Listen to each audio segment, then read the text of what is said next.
All right, we are recording. Okay. Hello, everyone, and welcome to Sietarindia's very first webinar for 2021. A highly interesting one, tough rooms and difficult conversations. And presented by none other than Jill Sheldekar, who is, as you can see, the director of Ethnosynth Consulting, based in Pune, and the executive director of Sietar India. I think this presentation is really Jill's labor of love and a gift to our community of interculturalists world over. As many of us work in challenging situations, mostly by ourselves, and we face very similar dilemmas and conversations. So here is a rare opportunity for us to connect and share and listen to each other. I have for you just one housekeeping little piece of advice. Since our Jill will be presenting for about 60 minutes, and her content is very video rich, we request all of you to switch off your cameras and do put them back again, switch them back on again at the end of the 60 minutes when we open up the floor for many stimulating conversations and for your inputs. Also, I need to also let you know that Jill has already offered this presentation at the CETAR USA conference in November 2020. But given the time zone differences, most of us could not attend that particular presentation, and therefore we practically forced her to re-offer this presentation for our participants at a time zone that is far more convenient to us. So over to you, Jill. Take it away. Go ahead. Thank you. Can you hear me okay? Yes, we can. All right. I'm going to start by practicing a little bit of self-empathy, which is something we're going to talk about in today's presentation. Very, very hectic in order to solve all of the technology problems I was struggling with this afternoon to be here for today's presentation. So please don't mind if I'm checking in every little bit to make sure that you all can hear me well and that the videos are working, because I'm currently operating in a borrowed space for today's presentation. So this idea came to me for the CETAR USA conference because I was thinking about how I could get and include more voices into the presentation. And I think when I started out in this field, what I appreciated most about CETAR was the fact that it is a network of individuals who are very open and very giving and very supportive to individuals who are coming into the field, or for those of us who've been around for a while, just a lot of camaraderie and sharing and sort of engaging with each other. And so this was one of the questions that I often ask other interculturalists and other Sietarians whenever I get the opportunity.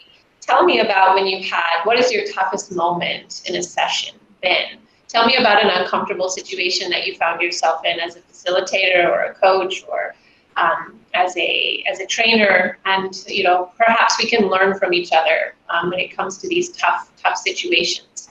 So this is what came about of the presentation. I did send it out a request to multiple people who came back and decided to share their videos and share their stories with me. So we have around 9 individuals for today's presentation that are going to share some of those tough questions and tough situations. So it's a real pleasure to be here with you, and I'm looking forward to this being very interactive, especially in the chat.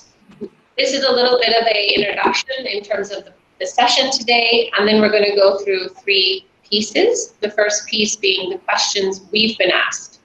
So thinking about the times when we're standing or sitting in front of a large group of people, and a very tough question is thrown at us, and how did we respond in that moment? The second piece is going to be questions we've asked ourselves. So I'm sure all of us in the room have come out of a session or come out of an engagement with somebody or a group of people and said, oh man, I'm not really sure how I feel about that. I'm not sure about how I handled that situation. I'm not sure if I'm comfortable engaging in that way, and some of those tough situations that we have been in. And the third one is more of just moments of reflection. So these were videos that came to me that I thought were really important to share, but they were more based on a combination of factors in terms of the challenges that we face as practitioners. So those are the three things that we're going to look at: questions we've been asked, questions we ask ourselves, and moments of reflection. And then we're going to have a Q&A and an opportunity for about 15 to 20 minutes to hear from all of you. Anyone who would like to share an experience that they have had, a tough question posed to them, or a tough situation that they have found themselves in. So this is our outline for today's session. We're going to jump right in with the very first section, which is on questions that we have been asked. I've got 4 interculturalists here, so I'm going to introduce the speaker and the question. We're going to watch the video together, and then you are going to respond in chat your thoughts and comments for about 15 seconds. And then I will engage with you through chat, and then I will also share some thoughts and comments of my own. So this is our process for today's webinar, and it is a little unusual, so I hope everything goes according to the plan. We'll try and see what works. All right, so let's jump right in. We're going to introduce the first speaker. So this is Andrej from the Cultural Bridge, and he had a very interesting question. Take a moment to read it.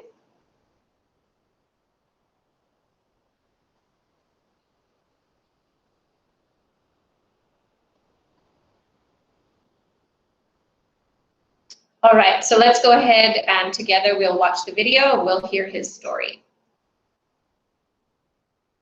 Question number 1.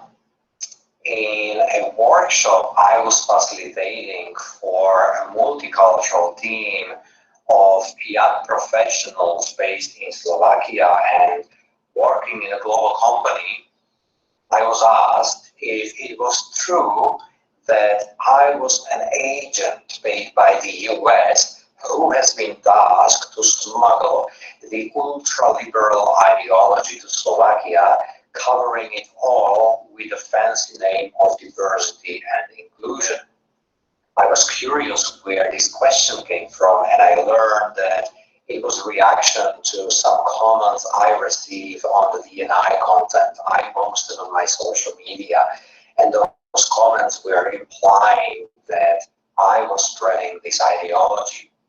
And instead of defending myself, I asked the person to answer his question for himself based on how he sees me communicating throughout our workshop. I think that when we try to convince someone who wants to believe us, they ask themselves the question, can I believe him or her? And they start looking for reasons to believe us. Very often they need only one single reason why to believe us, just because they want to.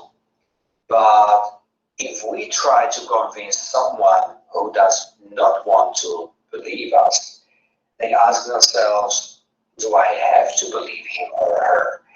And they start looking for reasons why not to believe us. They often need to find only one single reason just because they don't want to believe us. And that is why I typically don't engage in this kind of conversation, and that is what I did during that workshop.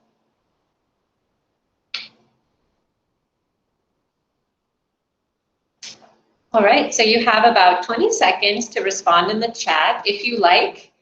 Could be anything around how you might have handled this question, or if you've had a similar question posed to you, just totally free if you would like to share something in chat.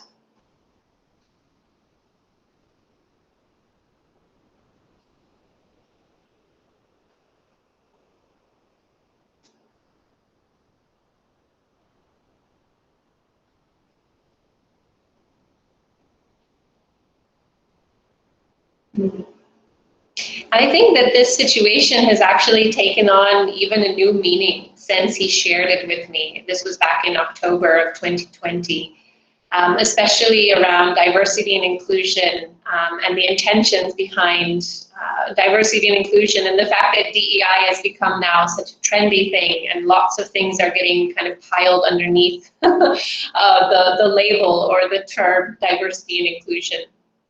So I have similar thoughts to Cindy, in a sense that thinking about, okay, perhaps posing the question back and asking, can you give me some idea as to where this question is coming from? First legitimizing the question, and then asking for them to share. The other thing that came out from me from his story was about being mindful of confirmation bias. I think when we step into a room, virtual or otherwise, we should be mindful of the fact that there are going to be some preconceived notions about us as a facilitator, as a representative from a particular gender or nationality or age group or whatever other diversity variable carries with it that kind of bias, which is all of them, of course. So being mindful of what those are in the room, and being particularly mindful of the political climate and the situation in where between countries or between groups that could have led to this particular kind of question. I also thought it was beautiful that he said that he just asked them to make up their own minds. Suspend your judgment. Suspend your judgment for a moment. Engage with me over the course of the next couple of hours, and then make up your mind. Make it a personal choice, not just going off of something that you saw written in social media, but making a personal choice. I thought that was a great strategy. And the other thing that I learned from Andrej's story is be careful about what you post in social media. We don't realize sometimes that our profiles live forever on the internet. And we've got countless stories and examples where things have come back to haunt particular individuals about things that they have said or done and posted about on social media. So just being mindful of the fact that even though you may try to separate your personal and your professional life, a lot of times people will find you on the internet and will often get access to even more personal things. So I think that's just an important learning that I got from his story. We can see that some individuals have had similar questions posed to them, around the ulterior motive of what this program might be, based again on the sort of social and political climate. So tough question to start our session with, but I thought it was a really great one. And the takeaways again around confirmation bias, being aware of our brand online, and asking our participants to suspend their judgment. All right, so let's go ahead and look at the next one from wonderful Mala Malkani, who is with us today in the session. So if you have any questions directly for her during the Q&A, you'll have opportunity to ask her. So the question that she found quite, quite interesting and quite kind of caught off guard by was, how can you tell when someone is being genuinely nice? So let's listen to her story and then we can respond. One of the most surprising and I would say thought-provoking question I got asked in a live program was, how can I tell if someone is genuinely nice? This question was posed by a Dutch woman of Indian origin. And I think she implied that, or are they being nice to me because of my husband's position and status?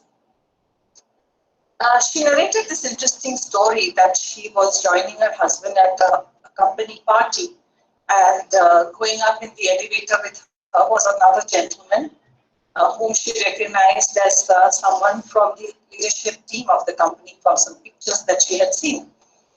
She said she tried to initiate eye contact and greet him, but he completely sort of looked away and ignored her.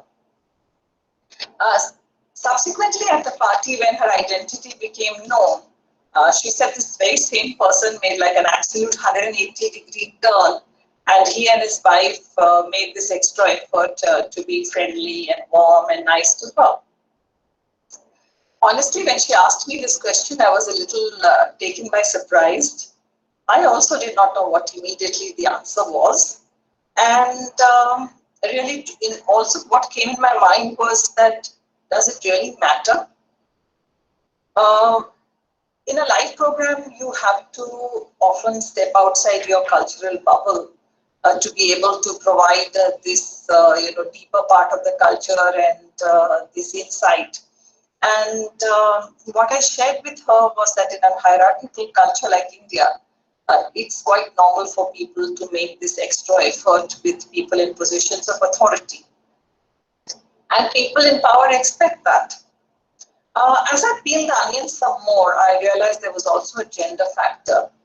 In a country where social distancing between the sexes is the norm, men do not necessarily greet or initiate conversation with women unless there's a specific reason to do so.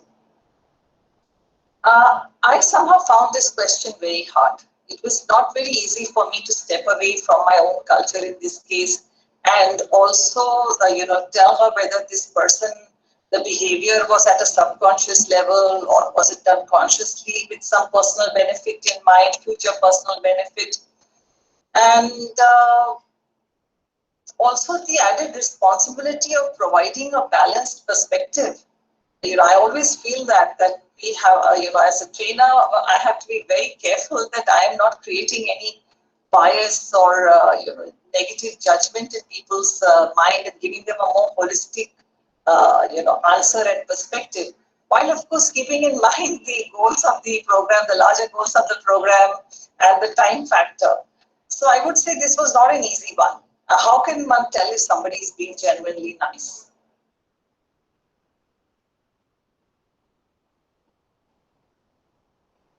All right, some interesting thoughts there as well. You have a few seconds to respond in chat.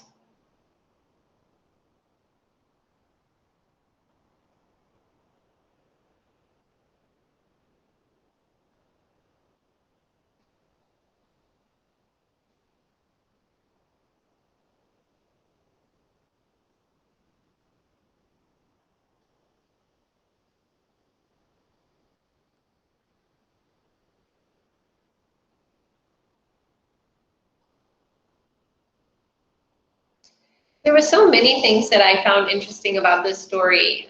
The first one, of course, being that stepping outside of yourself. And so it's so difficult for us, when we are in our own, as Marla mentioned, a kind of cultural bubble. It can be quite difficult to step outside and really analyze the situation from a more neutral perspective, or to try and analyze it without all of the conditioning that we all have. And this kind of another element which I thought was really important as an interculturalist in general. A lot of times people come to us with problems or questions or issues. Maybe they're struggling with their leadership team. They're having issues with remote collaboration, whatever it may be, and they're like, I have this problem. Culture is not always the source of it. And I feel like sometimes we as interculturalists, sometimes I have to remind myself that, the value systems that this person is operating with is not always going to be the driving force behind every behavior. And there may be some behaviors which are totally uncharacteristic, which are being impacted or being driven by some other external force. There could be any number of reasons why that was happening. But I feel as an interculturalist, sometimes we rely too heavily on thinking about what is the source of this and what is the driving factor and what is the root cause and where is the value pushing forward this behavior. And sometimes it's just not the case. So we have to also acknowledge and tell our participants that, this could perhaps be the situation, but it could also be something which is totally unrelated to some of the cultural elements that we've been talking about today. I think the last piece around the most relevant response, again, mindful of the recipient, of course, is true for all of us, but that balanced perspective. You're going to hear that in a couple stories moving forward as well, where we're really struggling to provide a balanced but accurate but holistic perspective, being mindful of the fact that we can create either perceived positive impressions or perceived negative impressions as well. So it's a tough question, very tough question. I want to have a look at the chat for just a moment. Such a great strategy. Now, practicing self-empathy, taking a pause to stop and think and assess to step out of that cultural bubble. All right, let's go ahead and look at the next question. This is from Kinga. in cross-cultural consulting.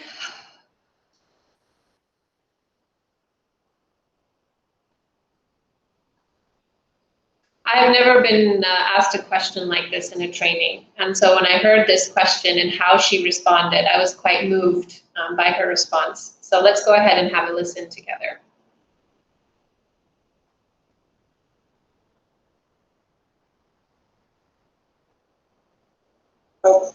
And I would like to share one question which I received on my training a few years ago. So the question was, is this true that all Muslim women have bumps under their skirts? I received this question from Polish senior manager living and working in Poland, but in international global corporation. It was a 4-hour onboarding workshop for new, mid, and senior level professionals starting their career in new global corporation in one of the biggest cities in Poland. There were 20 people in the group.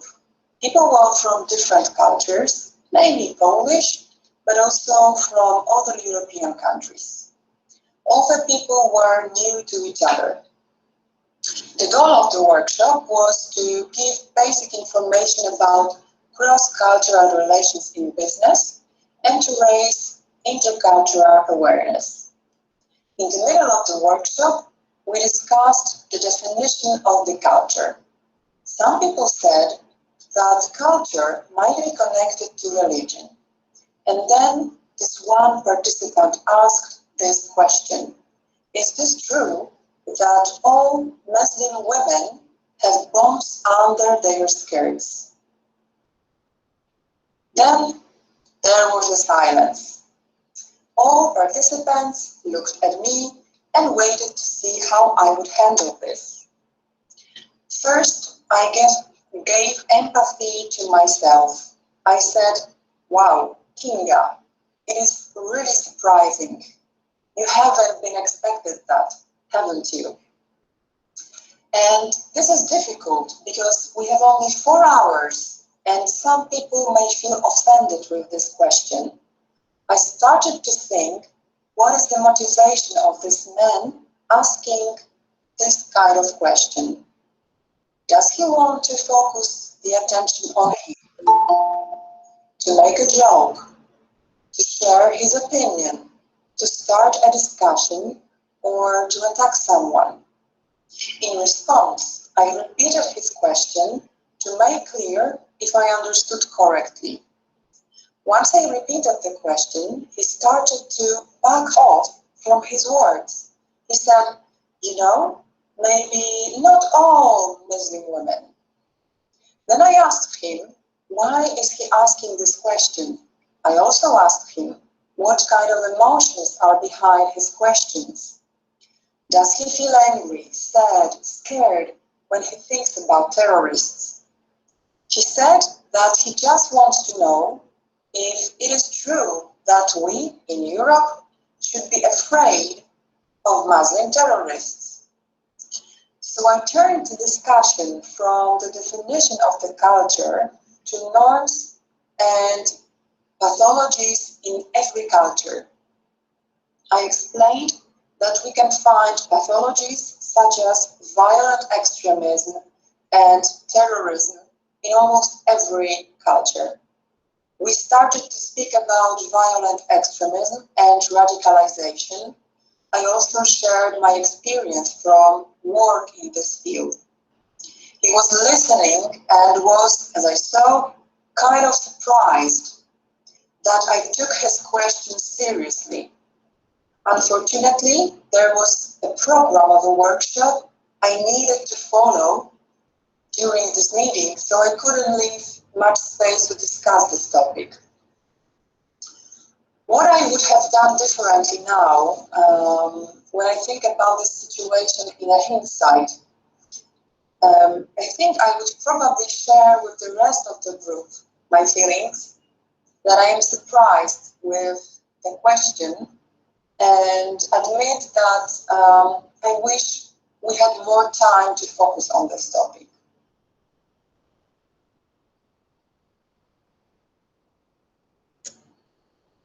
All right, so 15 seconds just to respond in chat if you would like to.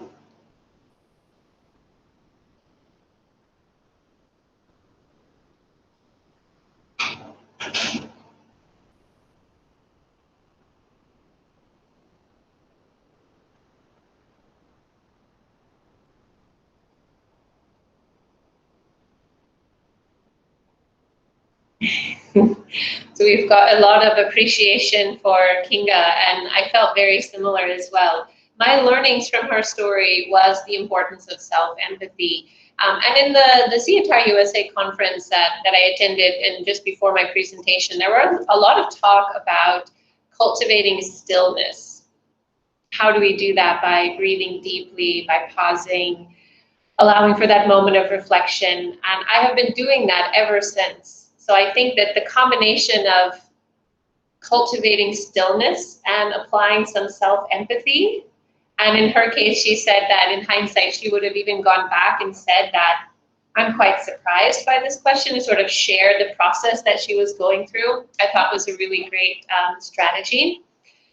I also thought the repeat the question was a great strategy. You sort of remove that ammo, the ammunition of that question when you repeat it back, and when it's coming from her as a facilitator standing in front of the room, it really the ridiculousness of the question becomes quite apparent. And as she mentioned, I think that person was surprised that she'd even taken it seriously. But due to the fact that it was highly offensive and would have definitely colored the conversation, perhaps, or made the conversation, the psychological safety in the room would have been negatively impacted by that. She had to address it. And so by repeating it back to that individual, that was a great way to handle it. Asking about a possible, thinking about a possible motive, and then the great part of connecting it back to a larger topic. So all of us in the field are limited by the amount of time that we have with individuals or with groups, or the amount of time in terms of the program structure. So if you are posed with these kinds of oddball, off-the-wall questions, how you can bring it back into the topic of what is going to be discussed. I thought she did quite brilliantly. So I'm seeing so many comments as well, and I appreciate that. And I hope that this is a nice way for us to engage, but also through the chat. So I hope everyone's getting a chance to read everyone's. We're going to skip through the next version from Kinga just because we're running out of time for the other videos. But she was actually posed a question by one of her participants who said, I'm in love with you, and do you have a husband? So if we have time, we'll come back to this, because there are some good strategies around, again, checking your own ego and remembering to create the safe space, especially if you're working with vulnerable communities who may be using this kind of humor to lighten the situation. These were refugees that she was working with. So I apologize, we are going to move into the next section here, which is not questions we've been asked, but questions we ask ourselves. So as practitioners in the field, we come out of sessions, or we go into sessions, and we are constantly sort of questioning our own methodologies and our own content and what we are doing. And just like the first story with Andrej, about his material being some form of U.S. liberal ideology, etc. There's a lot of issues with the field, and I think that our process through sort of questioning and continuing to improve our delivery and our content, and how and what ways we present this information and make it useful to people is really important. So we're going to hear from three. We're going to hear the first one, which is from Sava, and he is talking about avoiding those difficult or controversial topics. So sort of why should we or why shouldn't we? And he's posed the question of why should we not? So we shouldn't, and why shouldn't we avoid these controversial topics? So let's go ahead and hear from him. This is my example for the second question. So talking about personal and cultural differences is not easy. It's a sensitive topic. But it is up to us to facilitate the conversation. Otherwise, people are not going to talk, and they're not going to find a common ground. Right now, everybody has a lot to say, but nobody wants to listen. Talking about diversity and inclusion is difficult. And I certify coaches and trainers in this field. And I want them to be able to hold a conversation. Years ago, there was a tough commercial where there was a white lady who took off the t-shirt and she became black. And a lot of coaches and trainers complained that it's racist, that there's a problem with that. So this is the video that I use for the conversation, because I just asked them, what would be the right order? How would you do it? How would you make it less racist? And why do you think it is? Because the next scene is that the black lady becomes Asian. Unless you think that that is the highest level, that is the most superior race. Or you haven't seen it yet, because you got angry immediately and you jumped to conclusion. What would be the right order? Or what if they just used one color when you complain that it's not diverse enough? What would be the right solution? So far, I haven't got an answer. I don't know if there is one. But I know that we find what we are looking for. We see what we expect to see. And I also know that if we cannot facilitate the conversation, nothing is going to change. So let's people the vocabulary and the psychological safety. Let's help them see the situation from different perspectives so they can make better decisions. Instead of pointing out statistically average differences, let's build a common ground so they can learn how to make the most of the differences. And that's how we can turn diversity into synergy instead of liability.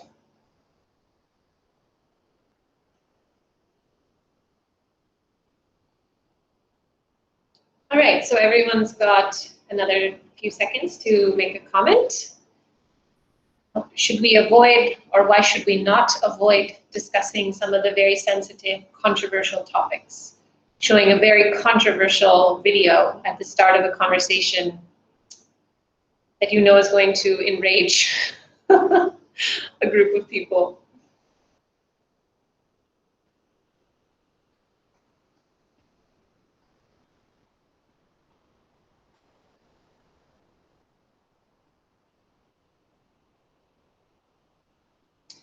I think why this story stood out for me is that I am a little bit hesitant sometimes to want to bring up some of those tough conversations. And especially working in the diversity, equity, and inclusion conversation. If I'm running a session on gender sensitivity for 25 Indian businessmen, you know, sometimes it's just more comfortable to tiptoe around some of the elephants in the room, if you will. And so in listening to his story, I started to think about a couple of things, you know. One, how can I prepare myself to handle that? If I know that my style is not that is very confrontational, and I don't naturally gravitate towards those kinds of conflicting arguments around certain things, so I may tend to choose easier ones or softer versions. But how can I prepare to do that, but also not have any expectations, in a sense of go into the session, be prepared to handle some of the more difficult conversations, fully aware that they may arise or they may not, or that everybody's response is going to be a little bit different. Not everyone's response, not what everyone finds sensitive or insensitive, controversial or not controversial is going to be the same. So that was one thing. Again, outcomes are not set in stone. In his case, he was saying that I don't necessarily have an answer to that question even after posing it to multiple interculturalists as what is the right order or what is the correct way to make this conversation. So the point is not having a preconceived outcome that you are guiding people towards, especially in the space of diversity, equity, and inclusion. And I think that's hard sometimes, especially if I'm talking about gender sensitivity and I have an idea about a revelation that I want people in the room to have about how they interact and engage with female employees.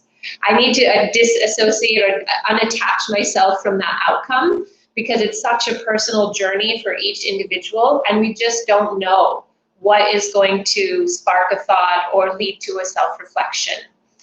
So I think that's another thing that I learned from his story. And of course, the trust and openness. So the openness to have some of those difficult conversations is really important. Creating that space of trust is really important, of course, as well. Just building on what Lakshmi is saying here, I think vulnerability is also really important in these situations. So if you are bringing up a sensitive or controversial topic, you start it in the context of your own story, and you make it a personal story, then it becomes less confrontational for the individual that you are, or the group that you're talking to. I also think that's a great strategy for that.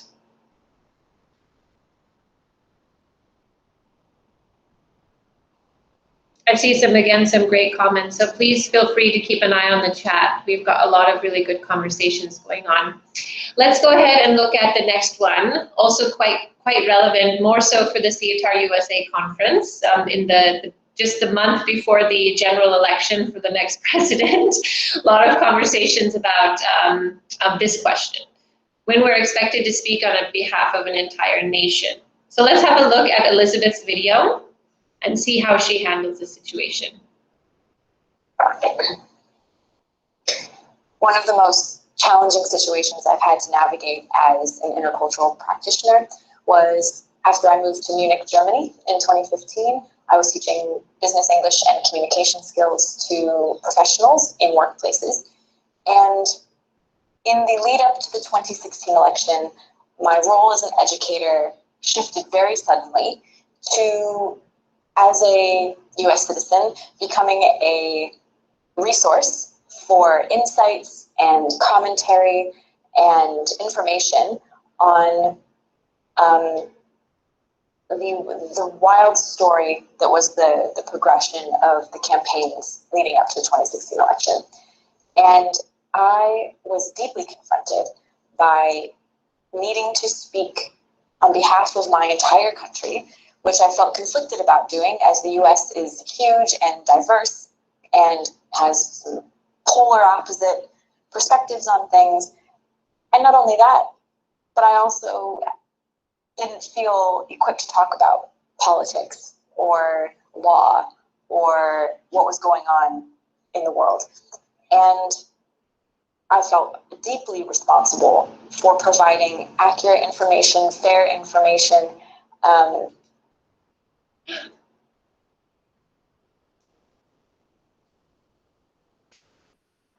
Sorry about that, guys, just a moment.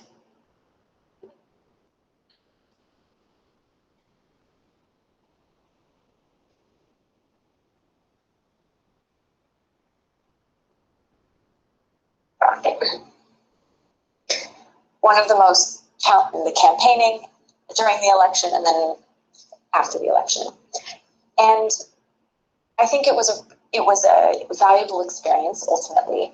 And if I were to face something like that again, and here we are in the lead up to the 2020 election, not so different, I think what I remind myself of this time is that I am not a 100% product of how the media portrays my culture and of the culture itself, and that I am still my own person with different facets of the culture to be conscious of.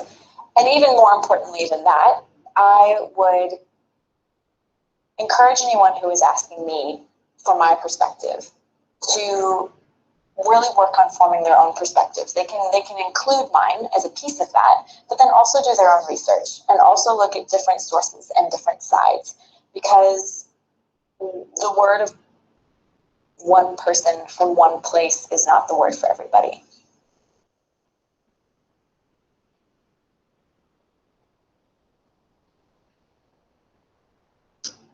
All right, so you are working with a group of people who are asking you questions about the election and everything that's going on in your home country, and you feel as if you're expected to reply on behalf of the entire population of that nation.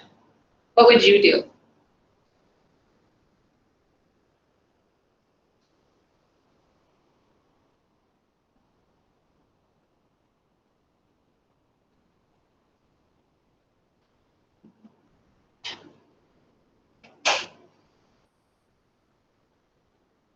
I agree with her. I think that no one can or should speak on behalf of 350 million people, or in the case of India, 1.2 billion people, or any particular group for that matter. And the other thing that I got from her story is that, you know, she spoke to them about sort of looking out for alternative perspectives, alternative stories, not letting one dominant story, what is the generally accepted story, become representative of the entire culture. And this is also something, of course, that's going to echo throughout some of the next videos that we look at. But I think this is something that is so important to speak to individuals. And it goes without saying, and I'm not sure how many of you have faced this, but I would say 10 years ago, when I would be talking about or doing a program about some of the commonly accepted norms for business and other places, people were open and just kind of like, okay, yes, I understand. And now when you're standing in front of a group of people, it's becoming more and more difficult because of globalization, the levels of diversity, shifts in power, so many different things coming out and kind of dominating different avenues and aspects of the ways that we do business and work with each other and collaborate with each other. The IT revolution has created massive shifts in all of this as well. So it's going to be a question from your audience, you know, in a sense that they won't accept a generalized perspective. And so I will also tell them that, you know, I cannot give you a generalized perspective, or I cannot speak on behalf of my entire nation. Could you? You know, do you represent the voice? My participants will sometimes say, so we Indians prefer it when. And I usually wait for a moment to allow this to settle in, and then I'll just ask them, I said, you said we Indians, so are you taking it upon yourself to speak on behalf of 1.2 billion people? And there's laughter in the room, and we create some fun out of it. But I think that it's important as a practitioner, but it's also important from an audience perspective as well. We've got so many comments coming out in chat. Ananda Dave, thank you for that comment. Authenticity and adaptability is at the core of facilitation. A lot of asking people to reflect, to find their own sources, to look and try and understand some of the complexities is such an important part of this work. Nora's father, also great comment here in terms of building bridges, but not representing the mass or the surface of on either side of that bridge is really important. So these are stories and analogies that you can talk, that you can speak about with with individuals. And I'm sure we've all been in that situation where we felt pressured to speak on behalf of a group of people. All right, we've got Susan's video, and Susan's here in the room as well. Such a pleasure to have you here, Susan. She got a question that really struck me about cultural appropriate and what aligns with our values. And as a middle, youngish aged woman living and working in India, I'm often, I would say on a daily basis, negotiating what is culturally appropriate, what aligns with my value systems and the value systems of my family. So let's hear what Susan has to say. I was in North Africa with a local male colleague helping a local client get ready for a trade show in the US.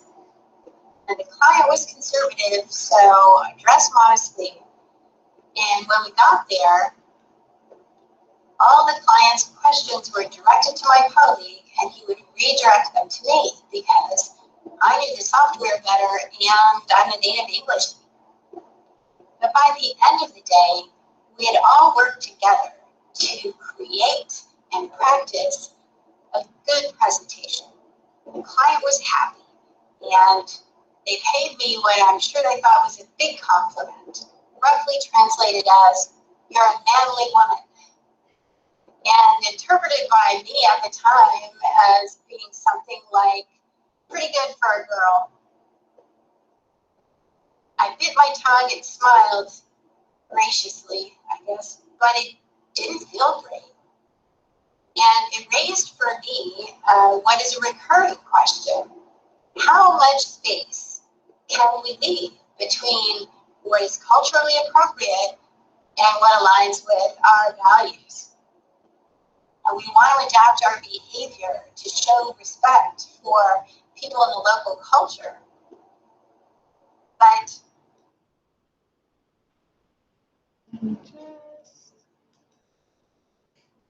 the local culture to be respectful. But what if adapting means talking down to someone who cleans the office or serves tea? What if it means allowing one student to copy from another? Can't change the local culture, but what we can do is create a team culture that makes every team member feel respected and valued in their workplace. Once we have that down, we can decide how to engage with the more challenging aspects of the external local culture.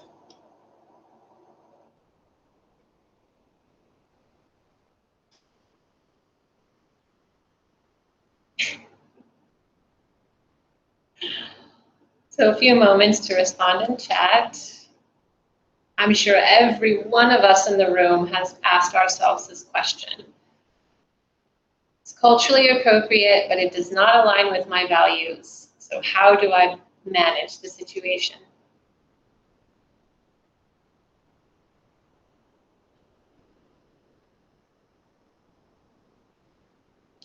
And I think as practitioners, we're very familiar with the core and the flex, the negotiables and the non-negotiables. But I think this is, at least in my practice, it's more of things that I talk to participants or leaders or team members about, that you determine, you decide, etc. And as she mentioned, creating a team culture is such an important element for individuals to have these conversations. This is a global team, and we've got 7 or 8 levels of diversity and complexity in this team. So we need to come together and negotiate what makes everyone feel valued and included and respected, et cetera, et cetera. As practitioners in the field, I also often feel a little bit lonely in a sense that creating a team culture is very limited in the way that I work. So I'm sort of navigating these cultural differences in working with my clients and with my customers. And the power dynamic, of course, is very different in that situation. So we have to find ways, again, to make decisions around what we feel is acceptable in terms of a little bit of flex and a little bit of negotiable. This is negotiable space for me. But we may find ourselves in situations where we simply won't accept, or we will stand up and say, I don't appreciate that comment. That's deeply offensive to me for this reason, even without your intentions being that way, and this is why. So those are some of the things I pulled from her story. I guess that's where the cost-benefit analysis comes from. Sometimes I will think about, what is the outcome going to be? Is this an opportunity for me to create an experience between myself and the situation that I'm uncomfortable with, where we can come beyond that and there's a bit of learning and growth and perspective sharing? Then the cost is worth it because of course the benefit is there. But is this a situation where if I do make it apparent that I'm not comfortable with that the cost is going to be too high, in the sense that this is a situation where we're not going to find a resolution, maybe due to time, maybe due to who's present, maybe due to a whole variety of factors, early stages in a relationship where trust and credibility hasn't been built, whatever it may be. Again, depending on who that audience is really important to think about. So this is the last one about finding a trusted source to address it. So if for me the cost-benefit analysis comes out negative, and I realize that if I say this, I'm going to cause a massive loss of face with this individual in front of this group, and the outcome for me is going to be a lose, the outcome for them is going to be a lose, and I'm not sure if it's actually going to really benefit or result in any kind of positive outcome for anyone. I will wait and I will find a trusted source, and I might speak to that trusted source and say, hey, this situation happened. I didn't really feel comfortable about it, but I knew there's an appropriate time and place to bring it up. So I wanted to get your input and advice. What way should I go about it? Maybe I'll contact the person directly one-on-one and try to have a conversation, etc. So this is a strategy that I have used in the past and it has worked in some cases, and in some cases has been very difficult, quite honestly.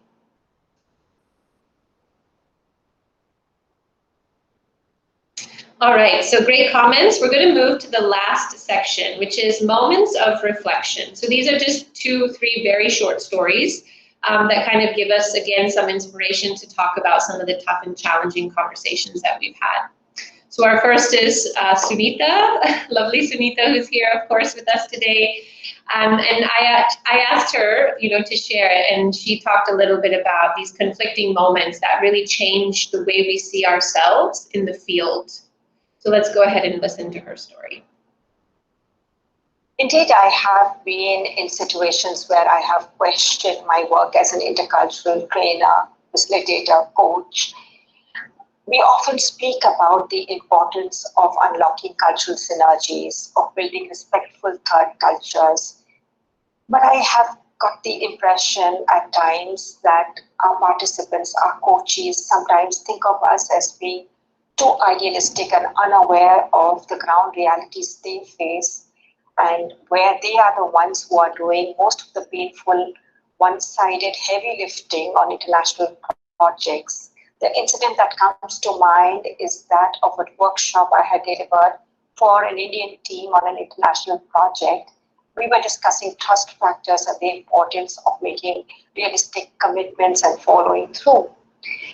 My participants told me very nicely that they understood this perfectly, and so did their bosses, the leadership, who had also done similar trainings as mine, but were forced to make some commitments due to the dynamics of international business.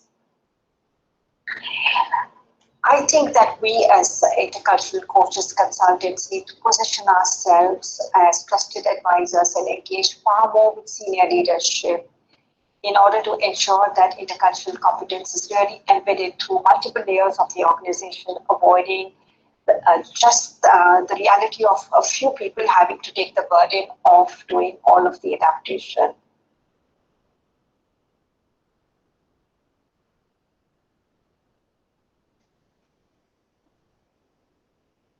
So, George, your comment sort of sums up some of these challenges and questions that we've been asking for a long time. And this is where Andre is, sometimes participants may feel that intercultural is AKA also known as Americanization. And so if the power dynamic is not something which is being discussed in intercultural or building cross-cultural, cultural intelligence or cultural agility, who's really being agile, or who's being asked to put in the extra effort? I think this is a question that we have all faced. And so I appreciated Sunita for bringing it forward. My learning from her story was be selective. And this is something that I'm very fortunate that in the last, I would say 5 years, I've had the opportunity to be very selective. If a company or an organization comes to me and I sense that this power distinction or power difference is off, if someone says to me, so yeah, okay, with all of this cross-cultural whatever, how quickly can you get them working like us? And this is actually something that has been asked to me in a discussion about upcoming programs. And I just stopped and I'm sorry, how quickly, wait, so let's start with doing a program for you. I think it's much better if we start with the leadership team, and I realize the cross-cultural level of sensitivity or awareness or the necessity was actually sitting with the leadership team and not really with the teams that they had asked me to come in and work with. So I ended up not working with that particular group and department. And so I continue to be very selective. If someone comes in and asks me and says, Jill, can you come and do some DEI stuff, but make sure you don't talk about religion, and make sure you don't talk about LGBTQ, and make sure you don't talk, I'm like, all right, pause. So let's think about what you're asking me to do around cherry picking which things are going to be acceptable for you, for your team and organization. I can't have these kinds of conversations and talking about equity and inclusion while knowingly excluding some of these elements of diversity. So being selective is one major thing. I think often using that opportunity again to have a conversation and see if you can bring people to understand. So don't just dismiss, I wouldn't just dismiss the situation and walk out, but I would at least make an attempt to help them see why that perspective is not necessarily, the point or what is actually going on, and see if they're open to it. Unfortunately, I would say 90% of the engagements that come to me or that I work as a practitioner are not necessarily, not at all, in fact, with that mindset. It is a much more global form of collaboration and putting an emphasis on really getting to deeply understand these diverse perspectives, and also acknowledging the privilege and acknowledging the power inequities that are in place as well. So being prepared to address this in the session, having larger, more integrated initiatives, these are all things that you can discuss when you're posed, when you're having this moment of reflection due to some of the work that you're doing. Pallavi's comment, absolutely. So, and this is so crucial, not just because of the ethical standpoint as a practitioner, but because in this session, I have participants, if we're doing a session, let's say it's a French multinational company and there's engagements around working with French customers, working with German customers, working with Korean customers, South Korean customers, working with people from different countries. If I'm doing this kind of work with individuals in India, the first thing they'll ask me is, so are they learning about us? Are they doing a program on working with India? And in terms of the teams and what's available through their internal universities, fortunately, I can say yes with nearly all of the work that I do in that space, which is more around nationality. But yes, so not only from an ethical standpoint, but also from the standpoint of the fact that participants are going to expect some level of equality around adaptation and who's expected to be agile. That should be a shared responsibility within the team. All right, so we've got two more. We've got one around a painful situation, and I'm really looking forward, I'm not looking forward to hearing about your pain, but I'm looking forward to hear, about those situations that you found yourself in where it really shifted your perspective. And so this is an example from Vandana. I was working in Romania, and one day I was walking to the office when I suddenly felt somebody spit at me. And I looked around and this man said, "Cigane," which means gypsy in Romanian. And I shouted back at him in fluent Romanian, "I'm not a gypsy, I'm actually Indian." And his expression completely changed from one of absolute disgust to one of curiosity. And he kind of waved off what he'd said as if it didn't matter, and started singing an Indian song to make me feel better. Now, I was really, really furious when this happened, but then it also made me kind of reflect on myself and made me think about what is it that I do and which communities do I maybe do that with? Which communities do I make judgments with? And I think it was at that moment that I realized there were actually many communities that I might not be outwardly rude to, but I might just ignore. And when I came back to India, which is where my base is, I started to look around and I noticed that there was a community that I literally ignored, and it was the street cleaners in Goregaon Park, which is where I live. And it was the female street cleaners. I hardly ever acknowledged their presence. And so after that incident, I made it a point to actually go and talk to them, to find out a little bit about their lives. And it was so interesting because at the beginning, they would just look down and they wouldn't really talk. And after a few days, they actually started to talk, then they started to open up. What was really amazing for me was I got to learn about a completely different dimension of Indian life that I'd never known about before. What happened to them was all of a sudden they went from being very unconfident and invisible, to actually feeling confident being able to talk, wave at me. And what was even more interesting was that as I started to talk to them, other people who used to go on their walks, the very well-to-do of Corrigal Park, started to talk to the street cleaners as well. So it was so interesting for me that it's not always about being rude to someone or thinking that you have a bias. It might be also those people that we just completely ignore.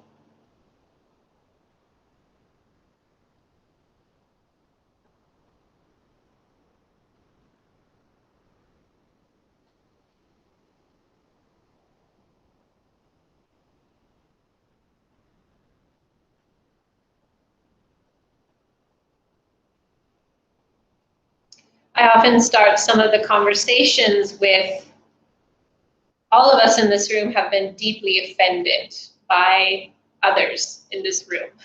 When I'm talking to global teams, talking to teams, again, where the complexity around diversity is off the charts. You know, you've got 10 layers or 12 layers across cultures and nationalities and languages and genders and sexual orientations and other things like that. And in the space, I think as interculturalists, we really have to continue and always really work on ourselves. And my practice, inspired by Vandana, our conversations, she's a dear friend, a very old friend of mine, our conversations around moving from that unconscious bias, that incompetence, to a more conscious form. And the process for me is to think about a time where I was, you know, brought to tears. Think about a time where I'm thinking about a time where I personally had something happen to me, maybe a form of verbal abuse, or some place where I felt deeply unsafe.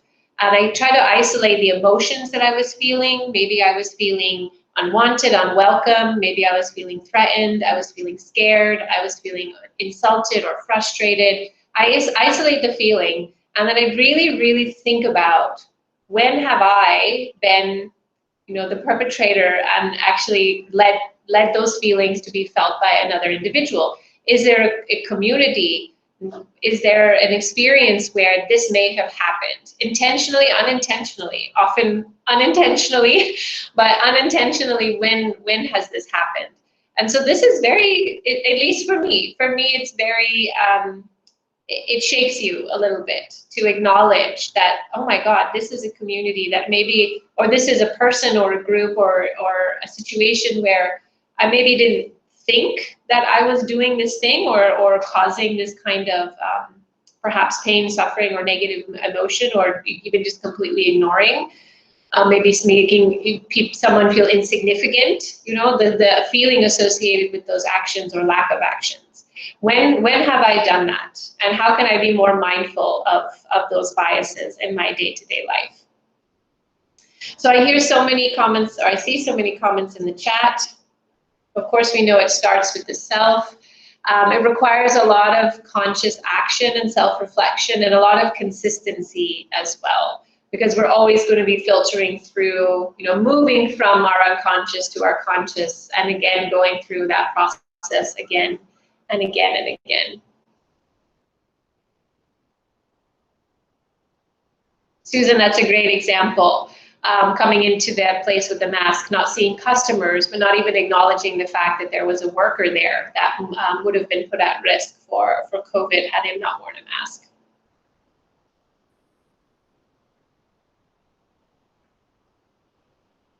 All right, some great comments. Our last video for this evening, we're just a few minutes behind time, so we're doing okay. Our last video is from George, and again, George, you were here in the session. I'd love to have you here. And you shared a little bit about basically where we are. I think my question was actually around, you know, when have you felt, like share with us a moment where you felt it was time to shake things up, or where it was time to think about our roles as practitioners in a different way. When is that moment? Here was your response.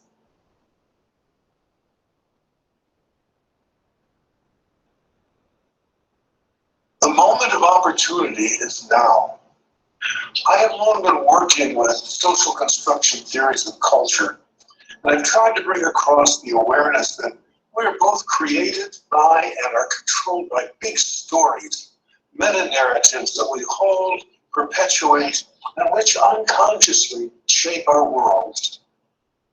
It's been a frustrating task to help others recognize these stories and their constructed nature. However, I now feel blessed with the awareness that the current pandemic and social upheavals we are experiencing are an opportunity that my fellow interculturalists and I must not waste. I like citing the words of Leonard Cohen's song Anthem. They become my motto. There is a crack in everything. That's how the light gets in. So rather than hustling to restore old cultural stories, the old normal, we are challenged to see what has been going on in the stories that we've been living with, using the brilliant light of this disruption and having the courage to undertake a global rejig. Our work as interculturalists is not just about avoiding cultural faux pas, those easily made mistakes across cultures, but critically addressing the cultural stories that establish and perpetuate policy and politics, the economy, the ecology, race and caste, and our very ways of life. So I'm hoping you will join me in this effort and see this opportunity to take advantage of the light that's getting in. Thank you.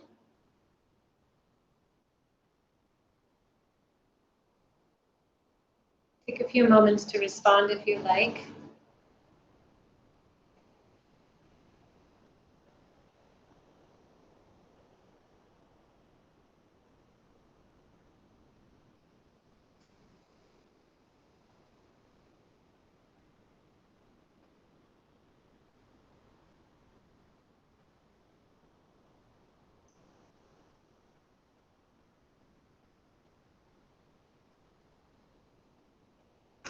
I think what moved me about George's story or his sharing was that sometimes I personally feel a bit heavy and a bit weighted down by that disruption, these things, these conversations, and some of the atrocities that have brought to light some of the injustices that were it was much more easy to be unaware of those. It sounds terrible to say that, but there's,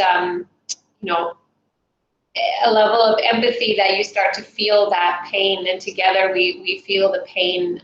We're become aware of the pain that has been felt for generations. And regardless of whether we're talking about race or we're talking about gender, we're talking about even national identities, etc.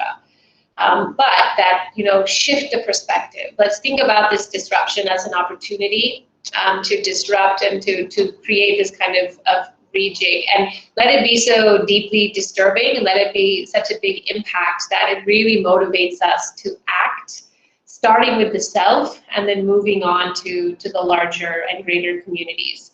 So for myself personally, start to question, okay, what are the cultural stories that dominate my ways of thinking, my worldview, the stories that I tell others, the stories that I tell my child. What are those cultural stories? And start to question, where do they come from? Who do they serve? That was a big important one for me. Who's at the end, or who's the source, and who does it serve when we believe and buy into some of these cultural stories? Which ones are we perpetuating?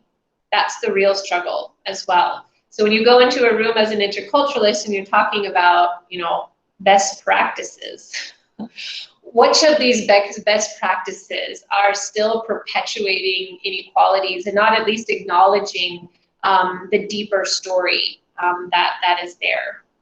So these are all of the things that I pull away and continue to ask myself, continue to question myself as an interculturalist. I do want to say thank you to George, Vandana, Sunita, Susan, Elizabeth, Saba, Kinga, Mala, and Andre for sharing their stories. I was really just a curator today for today's presentation, and they were the ones being vulnerable and really sharing and giving up themselves. So a huge thank you to their commitment to the field. I apologize, the alignment's a bit off there, but now we're going to open for questions. Everyone can turn on their videos if they like.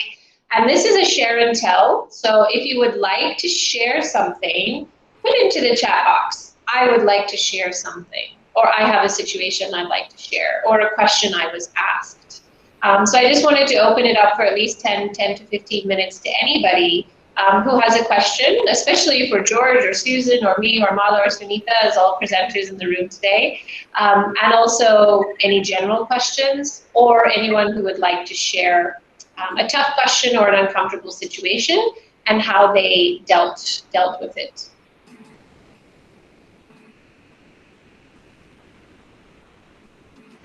Thank you so much, everyone, for your comments. Would anyone else like to share a question? Vincent, please, go ahead.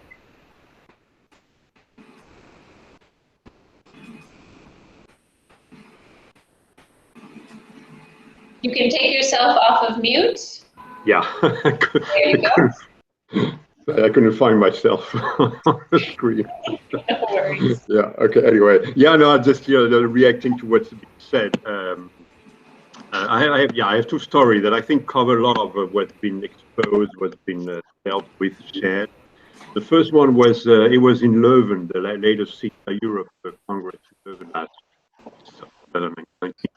I was at this Milton Bennett session. He was, I don't know how we got the conversation going on the, the way he was completely discouraged talking to voters, because he thought, what can you do about it? And I reflected on what you said about that. When people like us are very biased and stubborn, and so he was really discouraged. And I told, Milton, said, well, look, this I can understand that, but this is in contradiction with the MIS, because you have denial situation, and obviously you still have to address the denial situation. Of course, he was only training. He was telling an anecdote about a rally somewhere, and he was just felt discouraged. So I thought. This shows the individual, as we are as people, and our profession. So as a person, he was fed up to talking to people who were definitely not able to listen to him. But as an interculturalist, of course, he had to address the issue. So I was maybe some of you were in the session there. The second story quickly is in my institution, the Dutch University.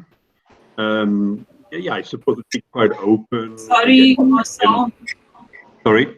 I think that we are finding some people are unable to hear you too well. So. Okay, shall I can put my... Yeah. Vincent, it would be great if you could speak a little slower. Okay. Yeah, sorry. Sorry for that. Nice thing. Let me just...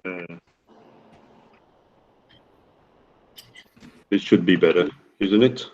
Yes. Yes, and just a little bit slower. Slow, okay, sorry, just the enthusiasm. The second story, at my Dutch university, we are supposedly quite open, little hierarchy, a lot is made public in Dutch society. So I think it's a situation in which I have two colleagues who are in a same-sex marriage, both of them, a man and a woman, married to same sex. And the situation I think is interesting that we do easily talk about it openly, impressions, whatever, make jokes about it in their presence as well. It's rather quite an open, psychologically safe environment where we can really deal with that, and they can share good impressions. We can as well. So I like that, and I can imagine that. Of course, this is quite what is it? What I call that? Quite unusual and not common. And then in other situations, you could not even the thought of it could be addressed of having a same-sex marriage. So I think I like to share that and reflecting to situation how important the context is, obviously, and who you're dealing with, and how much psychological safety there is around. Mm-hmm.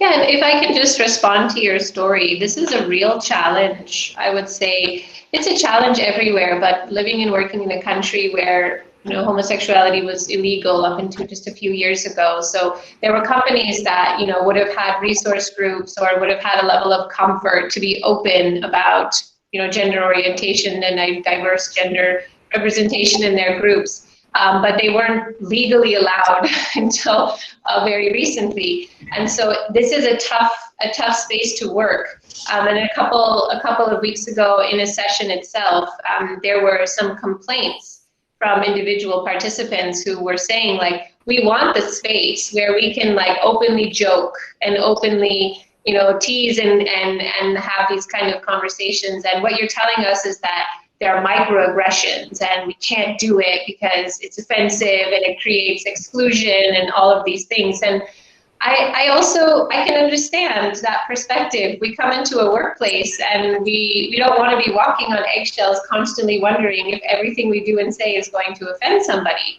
At the same time, this is coming from that most privileged group, if I can say so. So we're talking about very senior leadership and white men. And so I just tried to talk to them about, if you start to address where the power inequity is, well, if you're cisgender or if you're LGBTQ, then you can understand how your microaggression can be interpreted differently than just any other person. Why is it okay for someone to say this and someone, why is it okay for someone to use a derogatory term, maybe a woman with another woman, but why is it suddenly a problem when it's a man saying it to a woman? We have to address that, the positioning and the power and inequity which is there.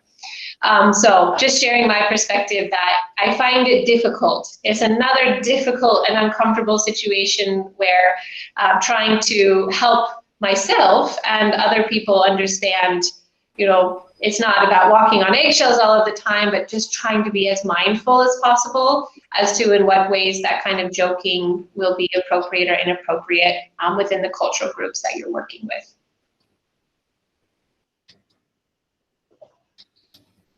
Would anyone else like to share? Jill?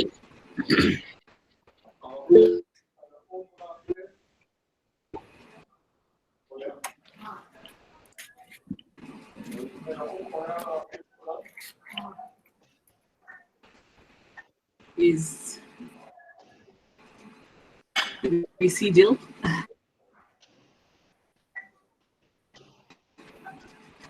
No one's had any tough situations? I want to be in those roles. Some tough situations you have found yourself in. Can I come in, Jill? Yes, please, Lakshmi, go ahead. Well, it's probably a situation or a question for all of us. And, when you as an intercultural trainer coming from third world to the first world, and you experience discrimination very openly, whether it is about the wages or about the training charges or about the university's very prompt attention to you, how do you overcome your emotional baggage and respond as a trainer or as an interculturalist? Or do you also listen to emotions? Or are we being constantly pretentious?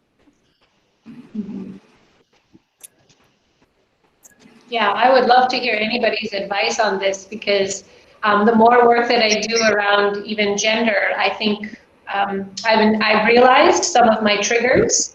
And as you mentioned, the emotional response to certain forms of discrimination, I find that the longer and maybe older I get, the less, the more reactive I become, at least internally, in terms of my emotional response.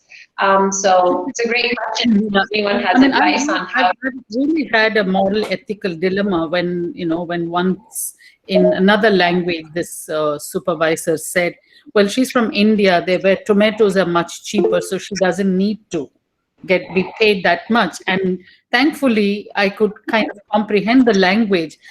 And, the dilemma is, do I respond to her as a very balanced and mature and always composed interculturalist, or as probably someone who needs to give,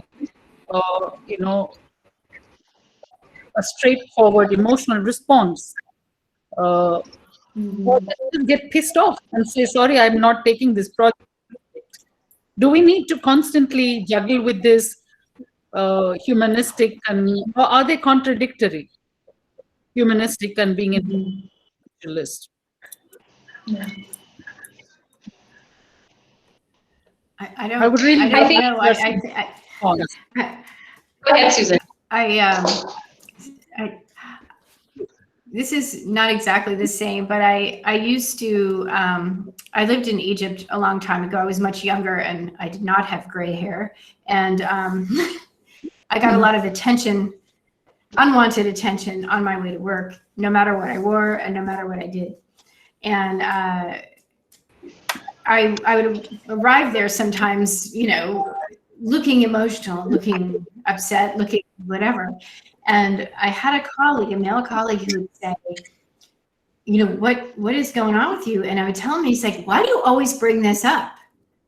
And I thought, you asked me what happened, and that's what happened. I bring it up. It happens every day.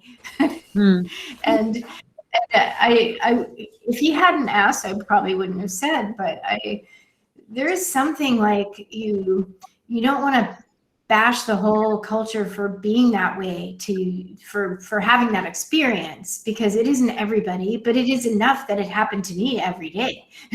So it isn't everybody, but it is something that happens. So I don't know if I ever came up with a good way to talk about that. I ended up with this particular person. I said, you asked me why I was upset, and I told you, if you don't want to know, don't ask, because this happens to me every day. This will be the answer every day. But in your situation, I don't know. Maybe tell them, like, I'm so happy to be in America where it's capitalism, you know, value for money. I don't know, because that's really, you know, you can't battle the whole culture, but you have to defend yourself.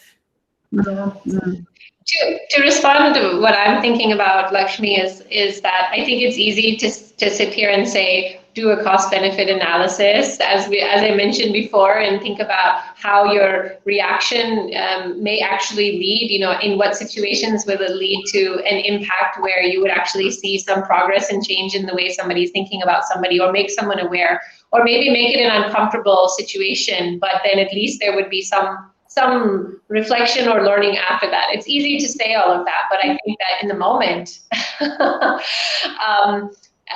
my personal viewpoint and my something that I have made a not a motto, but something I continually remind myself is to follow my intuition and trust my intuition.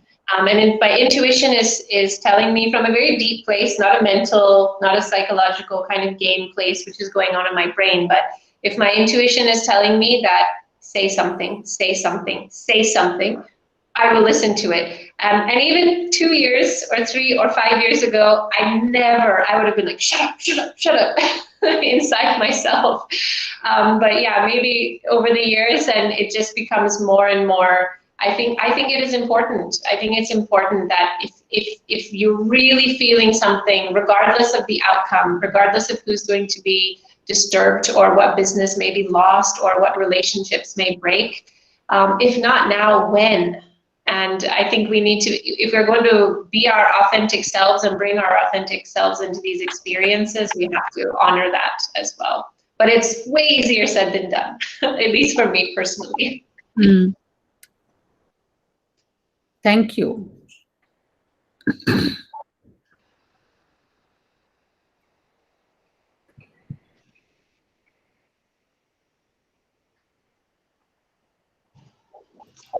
Perhaps we can just leave it. We've got 3 minutes, which is perfect timing. We can just leave it. I have just one story to share. I responded to all of the comments, but I didn't really share one of my own stories.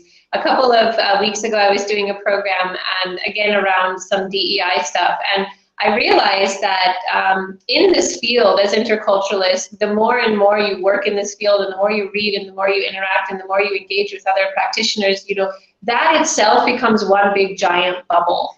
And we start to make assumptions about what is common knowledge. And this sounds so basic, it's exactly what we talk about moving beyond common sense is uncommon, or and this kind of thing. But that's also something. And I was looking at the forms of bias in something called the curse of knowledge, which I know is not a very common one. I'm not sure how many, you can respond in chat if you're familiar with this form of bias. But I've always worked with, a good 10 or 12 other common forms. And I really felt that this was helpful, that as interculturalists, maybe we leave ourselves with that thought. The beautiful story about letting the light in and allowing this disruption to kind of help us rejig our industry, but also thinking about asking ourselves, what is the curse of knowledge that I have, and is that knowledge actually one of those stories? And how and in what ways can I move beyond that and continue to practice on a daily basis, with every interaction, the very things that I am talking about as a practitioner. So simple.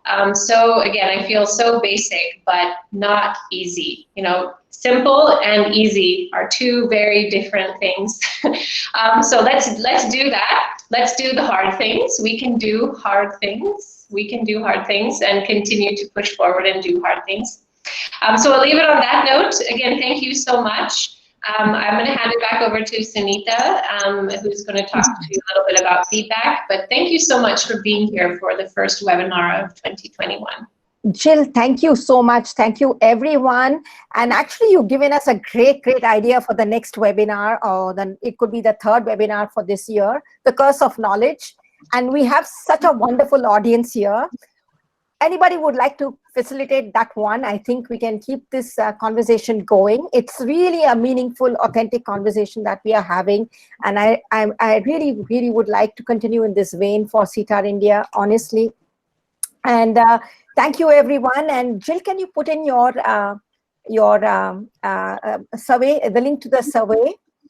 And we will meet once again.